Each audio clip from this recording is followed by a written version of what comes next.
Fortiche, Christian Linke, Alex Yee, and many more talented artists took us through an incredible journey over 2 seasons of Arcane.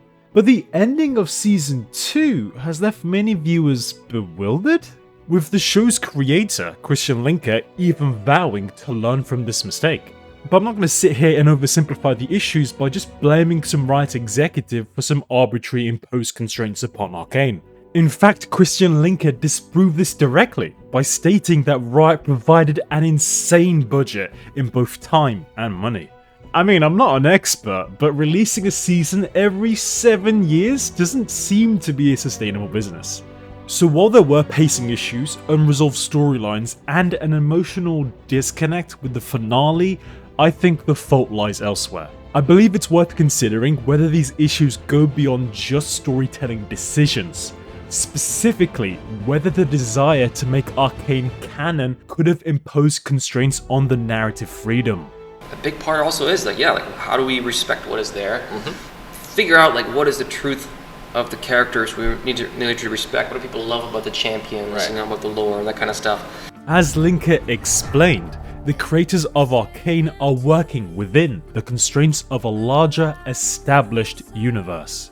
This inevitably creates pressure to align the show with existing lore, while delicately handling beloved characters' stories to preserve their integrity. So I'm of the opinion that Arcane ending like this was inevitable, because the creators were burdened with the sheer scope of the broader universe. At this point in time, most character arcs likely haven't been explored in their entirety. Furthermore, these constraints could have been further exacerbated by Riot's broader ambitions, as they synchronized the release of Arcane with other projects, like TFT's 13th set, Viktor's visual and gameplay update, League's new season in 2025, and Riot's new trading card game. You can infer this from the Noxian presence in the final episode, and truthfully, I wasn't a fan of that. Seemingly, the sole purpose of that was just set up for League's 2025 season, the next series, or both. There are more important priorities, like finishing the story you're currently telling. Far too many meaningful moments were left to the viewer's imagination, which caused a disconnect in how we arrived to the climax. For example, Echo and his older sister figure, Vi, did not share a single conversation in this entire season. So if we're trying to cram these many storylines together, then we probably needed a few more episodes at the least. However, right now there's not much public knowledge on what happened behind the scenes, although it does seem like time management issues were present for Arcane.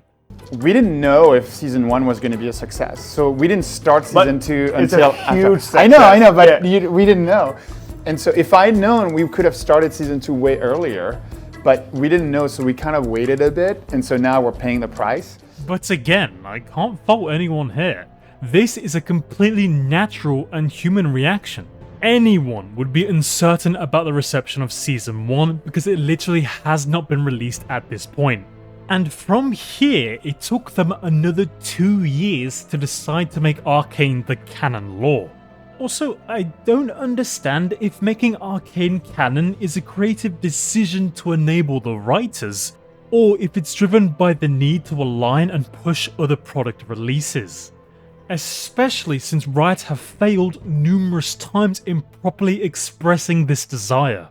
For example, the aforementioned TCG completely ignores Viktor's appearance in Arcane and his VGU, opting instead to reuse Viktor's older visuals and the title of Machine Herald. This directly contradicts what Riot stated in 2023.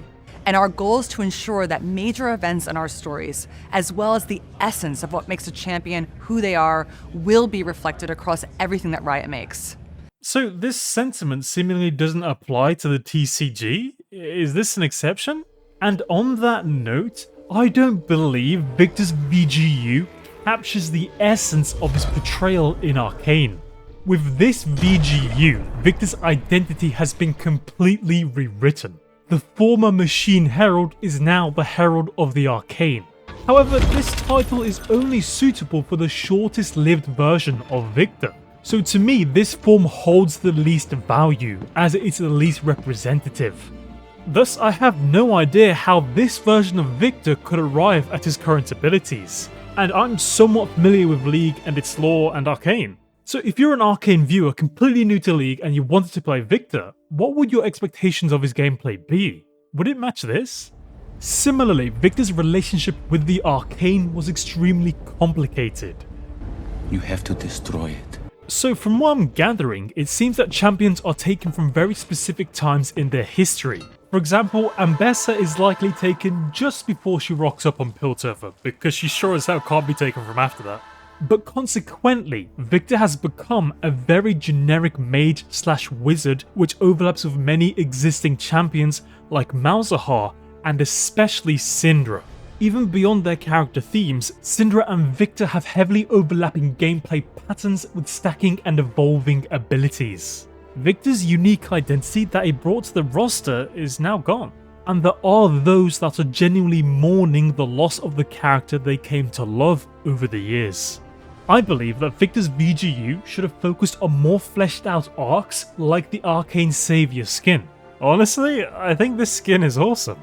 However, I realise that this skin is more appropriate as his base skin.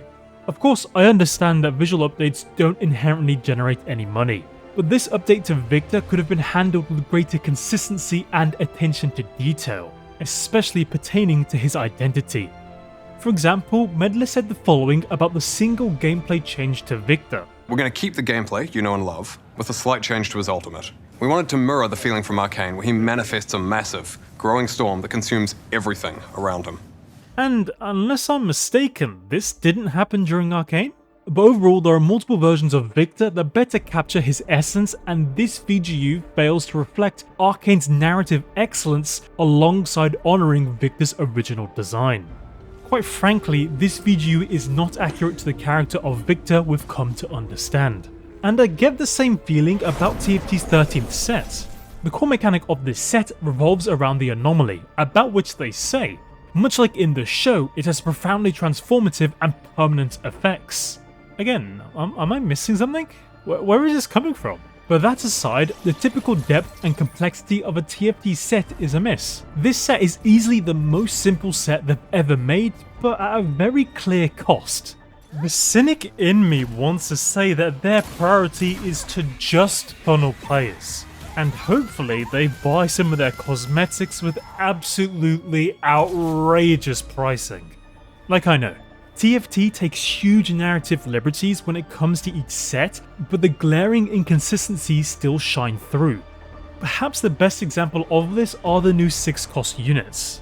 Again, going back to Viktor, he is the Machine Herald who utilizes Chaos Energy. But again, neither of these are part of his new identity. And for Warwick, nothing in his kit has any real relation to Arcane, and that skin looks nothing like Vanda.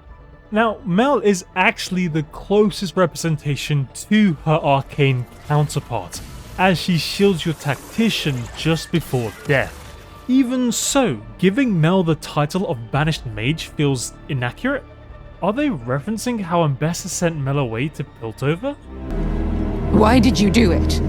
Nevertheless, like with the TCG or Viktor's VGU, there is a contradictory representation of Arcane's story, Never a dull moment. resulting in a massive missed opportunity to present and honour the show's narrative depth. The sum of them all tying together with Arcane would have been a cohesive masterpiece, if the individual pieces were crafted and aligned properly. But I think Viktor puts it best. In the pursuit of great, we fail to do good.